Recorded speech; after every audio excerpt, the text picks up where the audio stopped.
नमस्कार, आप देख रहे हैं किस्सा कुर्सी का। मैं हूं आपके साथ अबुल नस्र इकबाल। बीजेपी और कांग्रेस की तीसरी लिस्ट तैयार है और जल्दी ही कई चौंकाने वाले नाम सामने आ सकते हैं।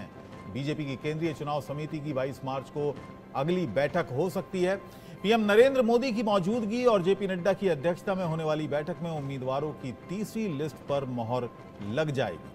माना जा रहा है कि 150 के लगभग उम्मीदवारों के नामों पर अंतिम मोहर लगा दी जाएगी ताकि उम्मीदवारों को चुनाव प्रचार के लिए ज्यादा से ज्यादा समय मिल पाए। वहीं कांग्रेस आज लोकसभा चुनाव के उम्मीदवारों की तीसरी लिस्ट जारी कर सकती है। दिल्ली में पार्टी अध्यक्ष मल्लिकार्जुन खड़गे की अध्यक्षता में चल रही केंद्रीय चुनाव समिति की बैठक में राजस्थान, उत्तराखंड, मध्य प्रदेश, महाराष्ट्र, पश्चिम बंगाल, सिक्किम और अरुणाचल प्रदेश सहित 11 राज्यों के प्रत्याशियों के नामों पर मोहर लगाई गई है।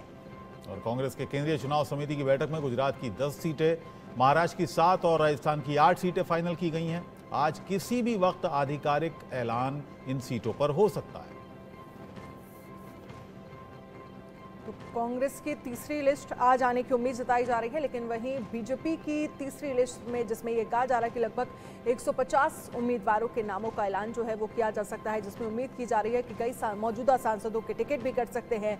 लेकिन इस बीच तमाम चुनौतियां हैं कांग्रेस के सामने। महाराष्ट्र में, बिहार में सीट शेयरिंग एक बड़ा मुद्दा जो है वो कांग्रेस के सामने अभी भी बना हुआ है। और सबसे बड़ा जो मामला है वो उन सीट्स को लेकर है, क्योंकि सबकी नजरें हैं। जैसे अमेठी की सीट है या रायबरेली की सीट है कि कांग्रेस किसको यहां से मैदान में उतारती है या भारतीय जनता पार्टी का कौन कैंडिडेट यहां पर होगा। तो ऐसी भी बहुत सारी सीटें हैं जहां पर दोनों ही पार्टियां अभी इंतजार कर रही हैं कि कब दूसरी पार्टी के प्रत्याशी का ऐलान होगा और उसके बाद उनकी पार्टी वो अपनी पार्टी का ऐलान करेंगे प्रत्याशियों का। हमारे साथ खास मेहमान बन गए हैं आलोक मेहता जी, हमारे साथ हैं, एडिटोरियल डायरेक्टर हैं ITV के, और हिमांशु भट्ट जी हमारे साथ हैं, वरिष्ठ पत्रकार हैं। इसके अलावा राहुल लाल जी हमारे साथ हैं, उनसे भी हम बात करेंगे, और परमवीर सिंह जी भी हमारे साथ हैं। बहुत सोच समझकर आलोक जी लिस्ट फाइनल हो रही है दोनों ही तरफ से, बहुत फूक फूक कर, क्योंकि ये जो स्थिति है ये स्थिति कांग्रेस के लिए तो खास तौर से करो या मरो वाला हाल है इंडिया गठबंधन के लिए। जी आपने बिल्कुल ठीक कहा, क्योंकि एक अस्तित्व की लड़ाई जब जिसके कह सकते हैं पार्टी लड़ रही है। 50 से अधिक मतलब पहले 50 से सीटें आई थी 52 के आसपास, और उसके बाद अब वो चाहते हैं कि कम से कम 100 सीटें तो आना चाहिए, और इसीलिए पूरी ताकत लगा करके सोच समझ करके उनके भी पार्टी के लोग कई छोड़ गए। इसीलिए गठबंधन का जो सहारा लिया गया है कि अब जैसे आज ही ताजी खबर यही है कि लालू यादव पहले 8 सीट दे रहे थे, अब उन्होंने 6 कह दिया, क्योंकि अब उनके साथ और पारस या दूसरे जो भी सहयोगी आ रहे हो। तो ये अंतिम क्षणों तक ये गठबंधन की राजनीति में ये खतरा रहता है। और उसके बाद भी मैं तो अभी भी मानता हूँ कि सूची, क्योंकि चुनाव 7 चरणों में है, बहुत जल्दी होने से भी कोई फायदा नहीं है, क्योंकि कब कौन किस तरह से गड़बड़ हो जाए। और अंतिम क्षणों में खास करके आश्चर्य की बात यह है अभी जी कि राहुल गांधी का अनाउंसमेंट क्यों नहीं कर रहे जी। सबसे बड़े नेता इंदिरा गांधी, राजीव गांधी, संजय गांधी, सब इतने बड़े नेता रहे हैं, या पार्टी के जो अध्यक्ष है, जैसे अभी यहाँ पर प्रधानमंत्री नरेंद्र मोदी, अटल बिहारी वाजपेयी जब थे, उनके सब अनाउंसमेंट पहले होते हैं। ये पार्टी अभी भी नहीं सोच पा रही है कि सोनिया गांधी और अमेठी में, मैंने रायबरेली अमेठी में क्या करना है, या सोचा हुआ है तो अंतिम क्षणों तक यूरोप का इक्का निकाल के रखा है, पता नहीं कहाँ से उनको खड़ा करेंगे। तो ये इंतजार कर रहे हैं। मेरा सवाल यही था, आखिर इंतजार हो क्यों रहा है? इसीलिए मैं दूसरा कौन खड़ा करेगा ये, जबकि ये तो अंदाज है कि राहुल गांधी यदि खड़े होते हैं या प्रियंका गांधी खड़ी होती है रायबरेली से, तो उनको तो चिंता ही नहीं करना चाहिए।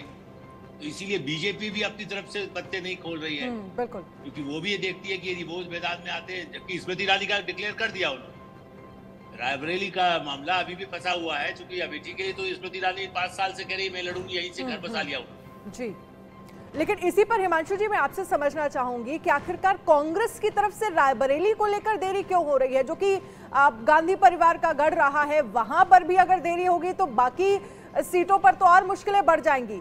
तो क्या कम से कम आपको लगता है कि रायबरेली को लेकर सीट पर कौन प्रत्याशी होगा, इस पर ऐलान किया जाना चाहिए? और दूसरा मैं आपसे ये भी समझना चाहूंगी कि कांग्रेस में तो मंथन चल ही रहा है, बीजेपी में भी एक एक सीट को लेकर मंथन हो रहा है, क्योंकि 400 पार का बड़ा टारगेट रखा गया है। देखिए, बीजेपी की जहां तक बात है, वो कह रहे हैं कि इस बारी 80 की 80 उत्तर प्रदेश की सीट। तो जहां तक रायबरेली का सवाल है, वो एक ही सीट थी जो उन्होंने कांग्रेस ने जीती थी। अभी कांग्रेस का प्रत्याशी कौन होगा वो देखना चाहते हैं पहले, और उसके बाद अपना प्रत्याशी कौन होगा उसका वो अनाउंसमेंट करेंगे।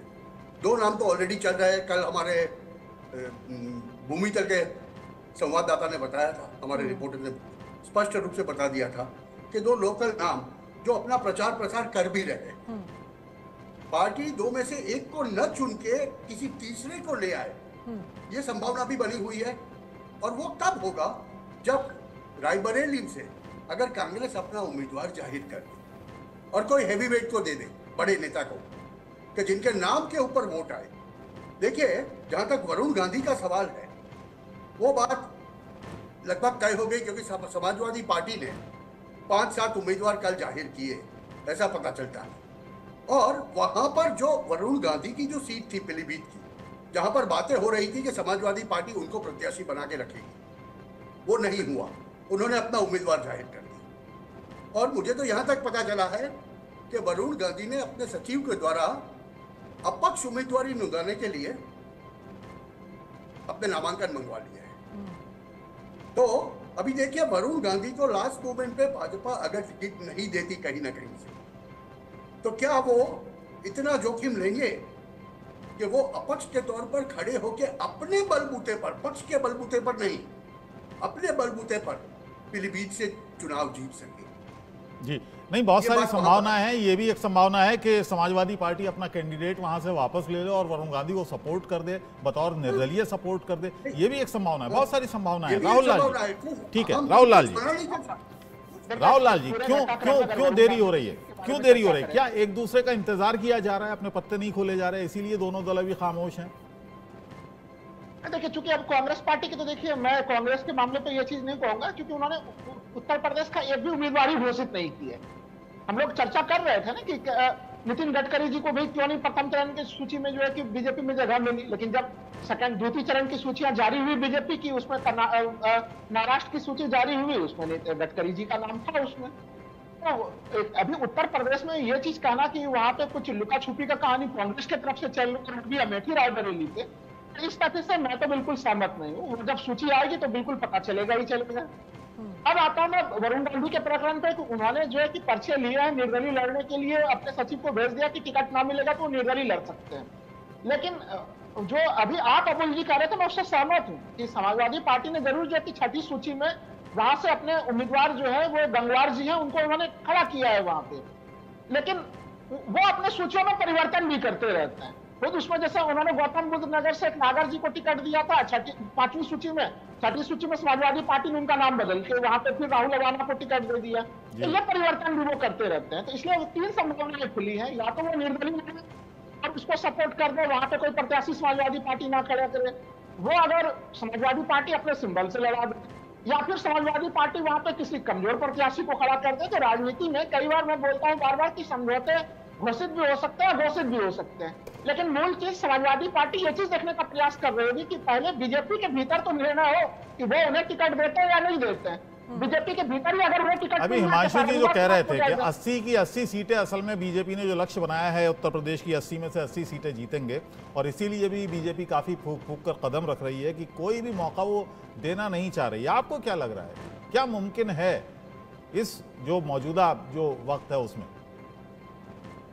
देखिए अबुल जी, ये तो तय है कि बीजेपी के लिए बड़ी एक संकट वाली स्थितियां हैं यहाँ पे। वो अब सोच के देखिए कि अभी तक ब्रिजभूषण शरण सिंह का मामला है, वो तमाम तरह के मामले चूंकि अटके हुए हैं। सेकंड सूची जो है उत्तर प्रदेश के संदर्भ में मैं कह रहा हूँ, ऐसे तो बीजेपी की तीसरी सूची होगी, लेकिन उन्होंने जो 51 सूची जारी की थी उसके बाद से उसमें सिटिंग 47 को उन्होंने दे दिया था। सिटिंग 47 को भी टिकट दिया, तो उसको लेके भी आरएसएस की आपत्तियां आ चुकी हैं वहां पे बीजेपी के भीतर। उस मीटिंग में जब केंद्रीय चुनाव समिति की बैठक हो रही थी, क्योंकि अलग अलग जगहों पे सलेमपुर में प्रत्याशी का अलग किस्म का विरोध हो रहा है, तो सीतापुर में अलग किस्म का विरोध हो रहा है। तो जो बाराबंकी की जो घटना घटी वहां पे जिस तरह से जो है कि उनका वीडियो वायरल होने के बाद फिर प्रत्याशी से जो है कि उनको बाहर करवाना पड़ा, वो उन्होंने खुद लेटर लिख के दिया। तो ये कई ऐसे मामले हैं कि जो 80/80 के ऊपर प्रश्न चिन्ह खड़ा कर रहे हैं। ठीक है, बीजेपी नहीं, मैं मानता 80/80 जिसका आप जिक्र कर रहे हैं, क्या इस पर प्रश्न चिन्ह खड़ा हो रहा है? डॉक्टर परमवीर से भी जरा मैं ये समझ लेती हूँ। राहुल लाल जी जिस बात का जिक्र कर रहे हैं, क्योंकि 51 सीटों पर तो घोषणा हो गई है और 24 नाम अभी भी लगभग बचे हुए हैं, या ये कह सकते हैं 23 नाम बचे हुए हैं, क्योंकि 74 सीटों पर बीजेपी उत्तर प्रदेश में चुनाव लड़ेगी, बाकी पर सहयोगी दल हैं। आपको क्या लग रहा है जो नारा दिया जा रहा है 80 पे 80? और दूसरा ये, क्योंकि अब जो 23 नाम लगभग सामने आएंगे उसमें ये कहा जा रहा है कि कई बड़े सांसद जो मौजूदा सांसद हैं उनके नाम कट सकते हैं, तो ऐसे में बीजेपी के लिए क्या चुनौतियां खड़ी हो सकती हैं? देखिए, बीजेपी का 80/80 का जो नारा है, बीजेपी उसके ऊपर काम कर रही है और फूक फूक पे कदम रख रही है। हमने देखा था पहली लिस्ट में, जैसे आपने सब जगह मीडिया में आ रही है, उस पर चर्चा की बात नहीं है, आ रही है।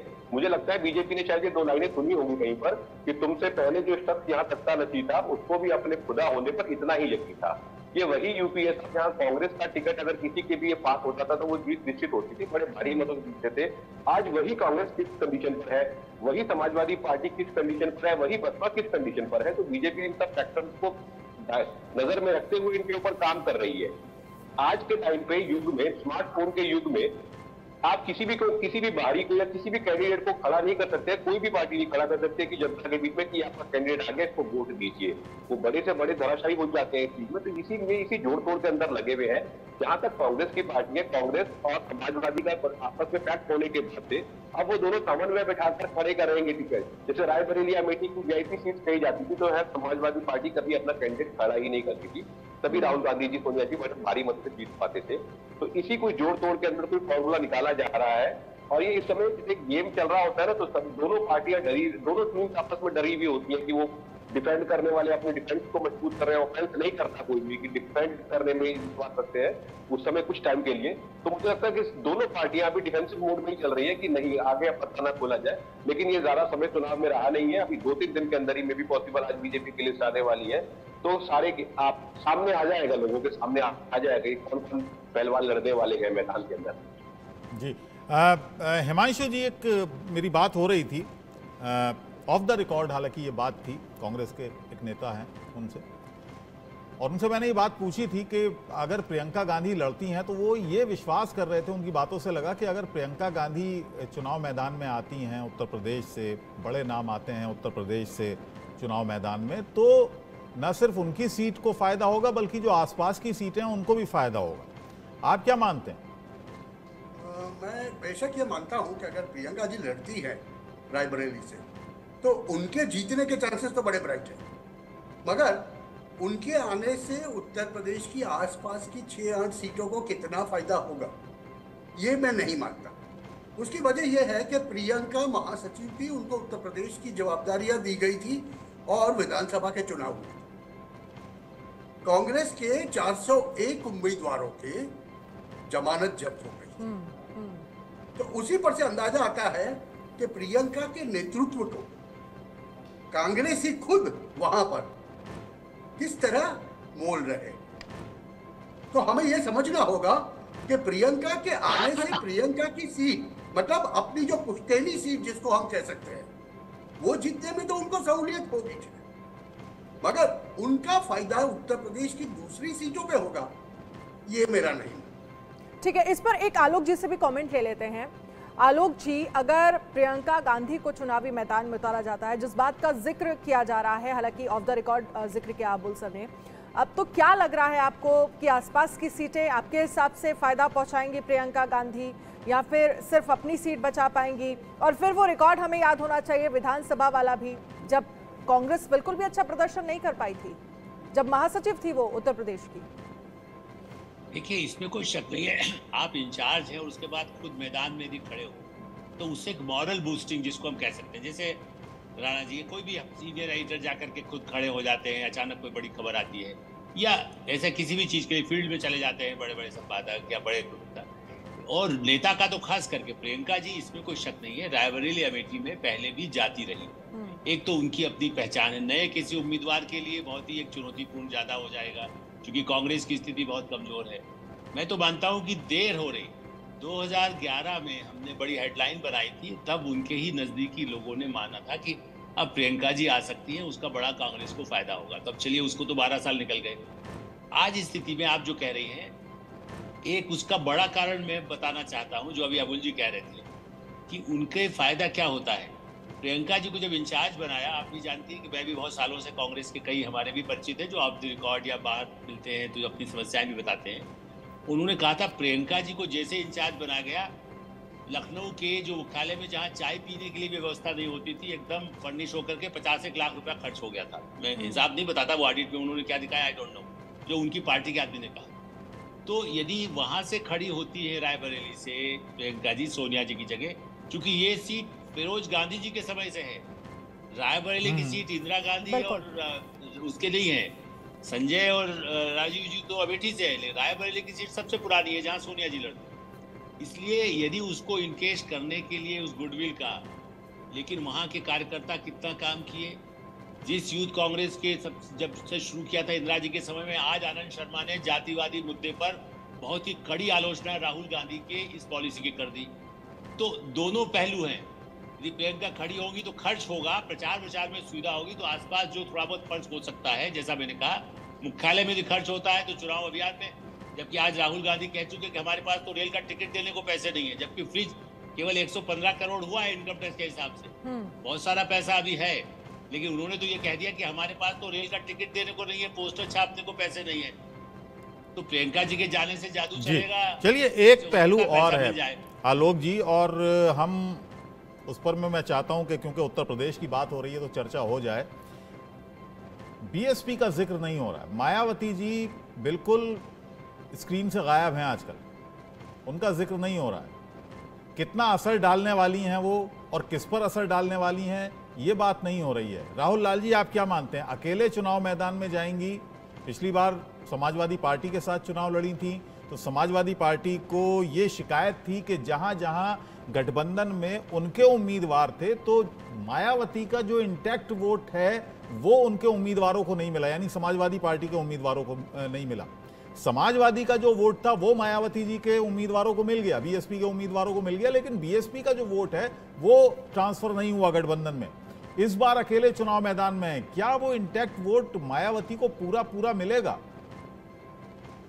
देखिए, जो आपने चीजें कही वो तो हम लोगों को अबुल जी आंकड़ों से भी दिखता है कि 2014 में मायावती जी अकेले लड़ी थी तो उनको वोट शेयर तो चलिए 20% के आसपास वाला वोट शेयर उनके पास था, लेकिन जो है कि लोकसभा में सीटें उनकी 0 हो गई थी। लेकिन 2019 में गठबंधन का सबसे ज्यादा लाभ उन्हें हुआ क्योंकि समाजवादी पार्टी के वोट उनके तरफ ट्रांसफर हुए जी, तो वो 10 पे पहुंच गए। लेकिन अगर हम लोग पिछले विधानसभा चुनाव जो 2022 का विधानसभा चुनाव है वहां पर अगर उनके वोट, क्योंकि एक सीट वो जीती है, उनका वोट प्रतिशत 12.8% रहा, तो अब बड़ी बात यह है कि अगर वो जो अभी तक वो कह रहे हैं कि वो अकेले जाती है मैदान में, तो अकेले अगर वो मैदान में जाएंगी तो फिर हमें लग रहा है कि वो जो उनका 12% के आसपास का जो वोट शेयर उनके पास है, वो वोट शेयर भी जो तमाम आंकड़े आ रहे हैं, सर्वे आ रहे हैं, उसमें वो 6 से 8% तक में सिमटने वाली संभावना है। क्योंकि पूरे देश भर में जो चुनाव हो रहे हैं ये चुनाव बिल्कुल ही आमने सामने के टक्कर वाले चुनाव हो रहे हैं, इसमें बीच में फिर दूसरे तीसरे जो त्रिकोणीय मुकाबले वाले स्थिति बनने की संभावना नहीं है इसकी।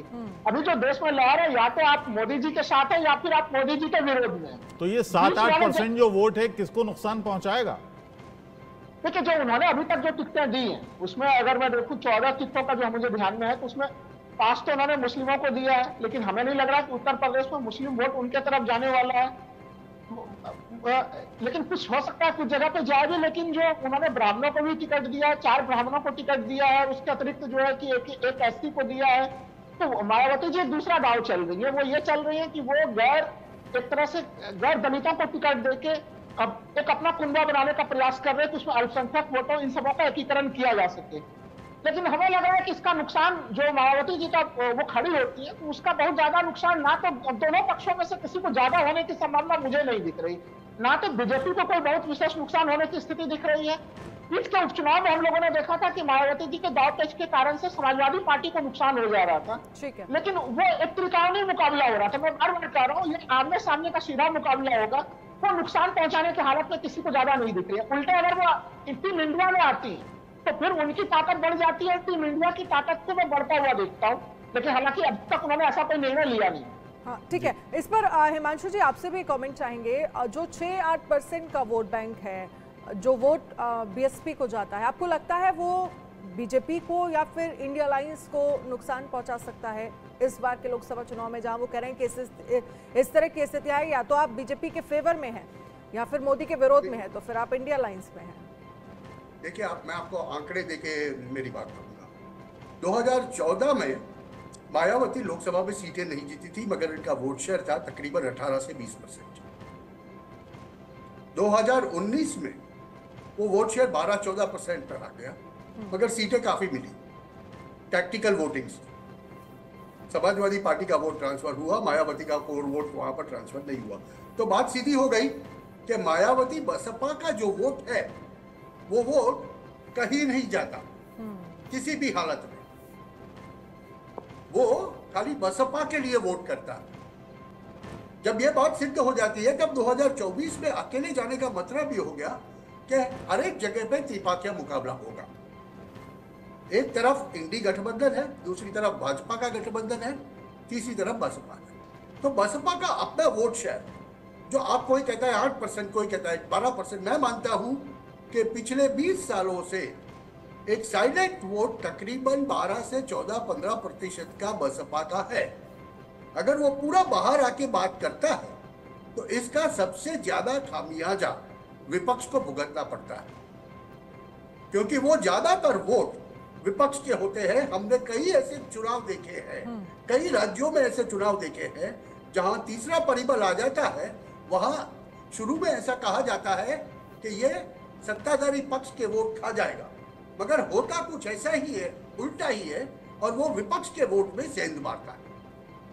और यही बात चुपचाप बसपा कम से कम 50 से 55 सीटों में उत्तर प्रदेश के अंदर करेगी, जिसकी बदौलत इंडी गठबंधन के जो जीत के चांसेस बनते हैं 2-4 सीटों के ऊपर, या कुछ भी कह लो 40 सीटों के ऊपर, चलो, तो वो उसको बहुत बड़ा खामियाजा भुगतना पड़ेगा। लेकिन जानकार बहुत सारे लोग हैं ये भी कह रहे हैं, हिमांशु जी, मैं परमवीर जी के पास जाऊंगा, बहुत सारे लोग ये भी कह रहे हैं कि कुछ सोच समझकर ही मायावती की तरफ बहुत ज्यादा ध्यान इंडिया गठबंधन ने नहीं दिया, क्योंकि इंडिया गठबंधन के जो घटक दल हैं, समाजवादी पार्टी या कांग्रेस, 2 ही दल यहाँ पर प्रमुख हैं, वो नहीं चाहते थे कि मायावती भी आए, क्योंकि वो चाहते थे मायावती अकेले लड़ें, क्योंकि जितना वोट मायावती जी को मिलेगा वो ये मानकर चल रहे हैं कि वो वोट बीजेपी को जाता, उससे बेहतर है मायावती जी को चला जाए।